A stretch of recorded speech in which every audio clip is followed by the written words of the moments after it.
আসসালামু আলাইকুম সম্মানিত দর্শক। গত কয়েকদিনের ঘটনা প্রবাহ আমাদের কেবল হতাশ করছে না, বরং এক গভীর অনিশ্চয়তার দিকে ঠেলে দিচ্ছে। পরিস্থিতি এমন এক জায়গায় এসে দাঁড়িয়েছে যেখানে হাসপাতাল আর রাজনীতির ময়দান, এই দুটি ভিন্ন জায়গা এক অদ্ভুত নাটক মঞ্চস্থ করছে। ইনকিলাব মঞ্চের সেই সম্ভাব্য স্বতন্ত্র প্রার্থী ওসমান হাদি বর্তমান সময়ে লাইফ সাপোর্টে। চিকিৎসকেরা বারবার জানাচ্ছেন তার অবস্থা ভীষণ সংকটজনক। তার মস্তিষ্ক মারাত্মকভাবে ক্ষতিগ্রস্ত হয়েছে, ফুসফুসেও আঘাত রয়েছে। কিন্তু দর্শক, রাজনীতির ময়দানে মানুষের জীবন যেমনই হোক, নাটকের পর্দা নামার কোনো সুযোগ থাকে না। হাদি গুলিবিদ্ধ হওয়ার পর থেকেই দেশের রাজনৈতিক পরিমণ্ডলে চরম অস্থিরতা দেখা দিয়েছে। প্রথমেই শুরু হলো মিত্রদের নিজেদের মধ্যে এক অদ্ভুত কলহ, অনেকটা ব্লেম গেমের উৎসব। যেমন মনে হলো এই সুযোগেই তারা নিজেদের পুরনো ঝগড়াগুলো মিটিয়ে নিতে চেয়েছিল। হাদির সহকর্মীরা সরাসরি প্রধান মিত্রদল বিএনপির দিকে আঙ্গুল তুলল। এমনকি ঢাকা ৮ আসনে জামাতের সম্ভাব্য প্রার্থী, ছাত্র শিবিরের কেন্দ্রীয় নেতা, ডাকসু বিপি সাদুক কায়ুম সামাজিক যোগাযোগ মাধ্যমে এমন ইঙ্গিত দিলেন যা সরাসরি বিএনপির দিকে যাচ্ছিল। এর ফলে আসলে কি হলো?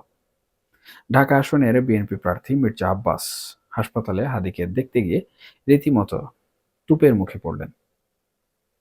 কিন্তু বিএনপির শীর্ষ নেতৃত্ব তো আর চুপ বসে থাকার লোক নন। ১২ই ডিসেম্বর মির্জা ফখরুল ইসলাম আলমগীর একরকম তুপ দাগলেন জামাতের দিকে। পরদিন তার আরেকজন জ্যেষ্ঠ নেতা রুহুল কবির রিজভী আরও স্পষ্ট অভিযোগ তুললেন। তিনি তখন পুলিশের বরাত দিয়ে দাবি করলেন হামলায় জড়িত ছিল জামাত শিবির। সঙ্গে সঙ্গে সাদেক কায়ুম পাল্টা পোস্ট দিয়ে রিজভীর কাছে প্রকাশ্য ক্ষমা চাইলেন। এর কিছুক্ষণ পরেই রিজভীও দুঃখ প্রকাশ করলেন। এই দৃশ্য দেখে মনে হচ্ছিল তাদের এই মল্লযুদ্ধ বুঝি সত্যি। কিন্তু না, রাজনীতিতে লোক দেখানো রাগ অভিমানের মেয়াদ খুব বেশি দিন টেকে না।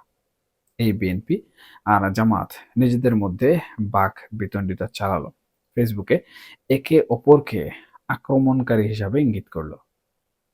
তা যে আসলে তাদের সীমিত পরিসরের মারামারি ছিল তা প্রমাণ হতে সময় লাগলো না। কারণ প্রধান উপদেষ্টার এক ডাকেই সব দ্বন্দ্ব মিটে গেল। নিয়ম মেনে ৩ প্রধান মিত্রদল বিএনপি, জামাত ও কিংস পার্টি এনসিপি চলে গেল যমুনার দরবারে। বাহিরে তাদের মধ্যে যতই কর্মসূচি থাকুক, যমুনার শীতল কক্ষে তারা সবাই ছিলেন একদম অন্তরঙ্গ। বৈঠক শেষে বেরিয়ে এসে বিএনপি নেতা সালাউদ্দিন আহমেদ যা বললেন তা স্পষ্ট। তারা ফেসিবাদ বিরোধী জাতীয় ঐক্য অটুট রাখবেন। অর্থাৎ মাঠে যতই কাদা ছোড়াছুড়ি চলুক, যমুনা তাদের টেনে নিয়ে গেল বৃহত্তর আওয়ামী লীগ বিরোধী মোহনায়। কিংস পার্টির আহ্বায়ক নাহিদ ইসলাম তো আরো এক ধাপ এগিয়ে গেলেন। তিনি সরাসরি বাইরের একটি দেশের উপর দোষ চাপিয়ে দিলেন। তার বক্তব্য ছিল দিল্লিতে বসে বাংলাদেশ বিরোধী সব ধরনের তৎপরতা চালাচ্ছে আওয়ামী লীগ, আর ভারত সরকারের মদদ ছাড়া আওয়ামী লীগ এ ধরনের কোনো পরিকল্পনা করতে পারে না। এভাবে এত বড় একটা ঘটনার দায় সরকারকে নিতেই হলো না। ৩ মিত্রদল একসঙ্গে প্রতিজ্ঞা করলো তারা দ্বন্দ্ব ভুলে এক থাকবে, ষড়যন্ত্র ঠেকাতে ঐক্যবদ্ধ থাকবে। প্রধান উপদেষ্টার বক্তব্য ছিল আরো ব্যাপক ইন্টারেস্টিং। তিনি বললেন হাদির উপর হামলাটি পূর্ব পরিকল্পিত এবং গভীর ষড়যন্ত্রের অংশ। তার মতে এর পেছনে বিরাট শক্তি কাজ করছে। উদ্দেশ্য হলো নির্বাচন হতে না দেয়া। যদি সত্যি এটি বিরাট শক্তির কাজ হয়ে থাকে, তবে প্রশ্ন জাগে হাদিকে গুলি করার ২৪ ঘন্টা পরেও কেন একজন সন্দেহভাজন হামলাকারীও ধরা পড়ল না?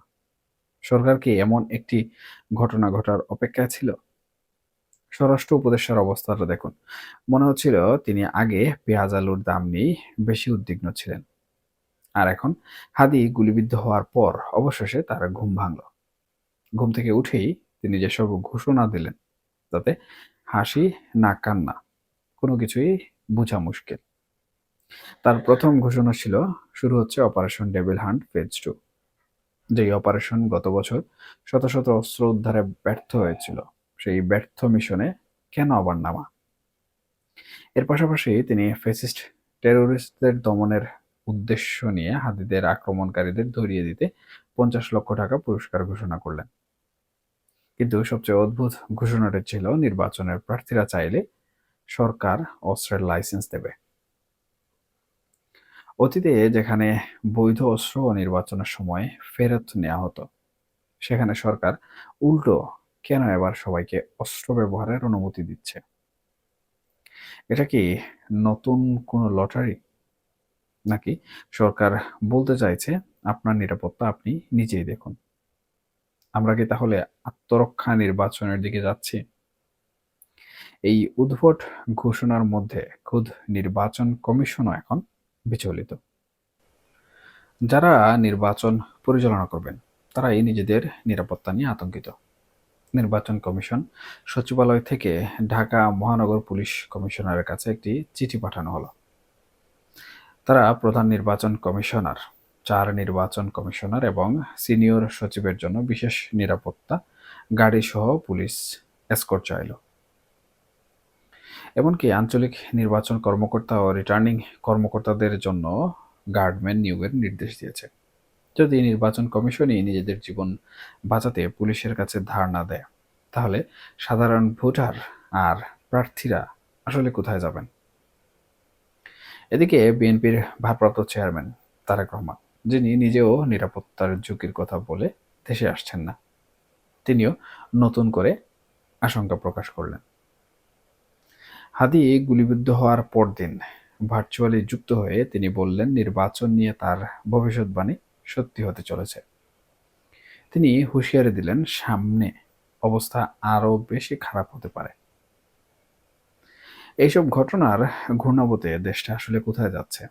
একদিকে মিত্রদের মধ্যে লোক দেখানোর সমঝোতা, অন্যদিকে অভ্যন্তরীণ নিরাপত্তা পরিস্থিতি পুরোপুরি ভেঙে পড়া, যেখানে নির্বাচন কমিশনও নিজেদের নিরাপত্তা দিতে চিন্তিত। আবার ব্যর্থতাকে আড়াল করতে অদ্ভুত সব সিদ্ধান্ত আর ঘোষণা। এই অনিশ্চয়তার মধ্যে আইনশৃঙ্খলার অবনতির দায় সরকার কিভাবে অস্বীকার করবে, এটাই এখন বড় প্রশ্ন। যমুনার আরামদায়ক সংলাপের মাধ্যমে কি মাঠের আতঙ্ক ধামাচাপা দেয়া যাবে? নিরাপত্তা দিতে ব্যর্থ সরকার প্রার্থীদের অস্ত্রের লাইসেন্স দিয়ে কি অবস্থা সামাল দিতে পারবে, নাকি দেশ আরও বেশি অবনতির পথে হাঁটবে? সেই প্রশ্নের উত্তর যমুনার মোহনায় কিংবা স্বরাষ্ট্র মন্ত্রণালয়ের বৈঠকে যেহেতু পাওয়া যায়নি, তাই আপাতত আমাদের আরও কিছুদিন অপেক্ষা করতে হতে পারে এবং আমরা যে যেখানে আছি সেখানেই আমাদের নিজেদের যে নিরাপত্তা রয়েছে সেটি নিশ্চিত করে আমাদের বেঁচে থাকতে হবে। এখনকার মতো এ পর্যন্তই। সবাই ভালো থাকুন, সুস্থ থাকুন। আল্লাহ হাফেজ।